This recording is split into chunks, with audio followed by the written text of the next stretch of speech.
Sunt profesorul de legislație rutieră Damian Stile la Școala de Șoferi Melinteanu. Astăzi suntem în Adșud și vă așteptăm la înscriere la școală. Echipa Melinteanu este o echipă tânără, cu experiență vastă, cu instructori bine pregătiți și profesori de legislație foarte bine pregătiți. Duminică suntem la Focșani, de asemenea vă așteptăm pentru înscriere. Vreau să vă garantez o reușită sigură pentru a obține permisul de conducere.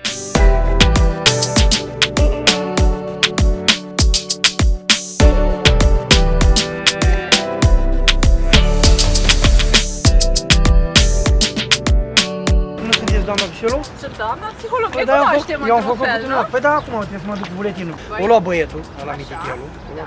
de ziua de Constantin și Ileana.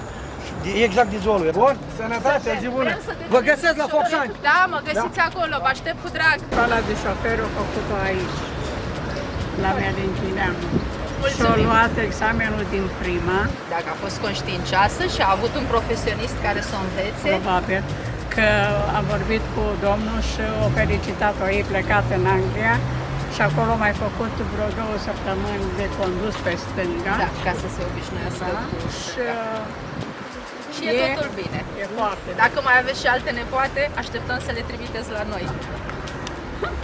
Multă sănătate, Dea doamnă! Dumnezeu și baftă să aveți. Mulțumim frumos!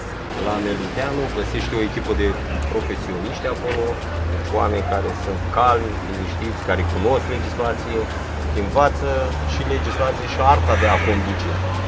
Ok, Da? ok. Te așteptăm cu drag. Bine. Salut. Sănătate. Bine, Vasile. Bine, Hai te să așteptăm. Nu, te așteptăm.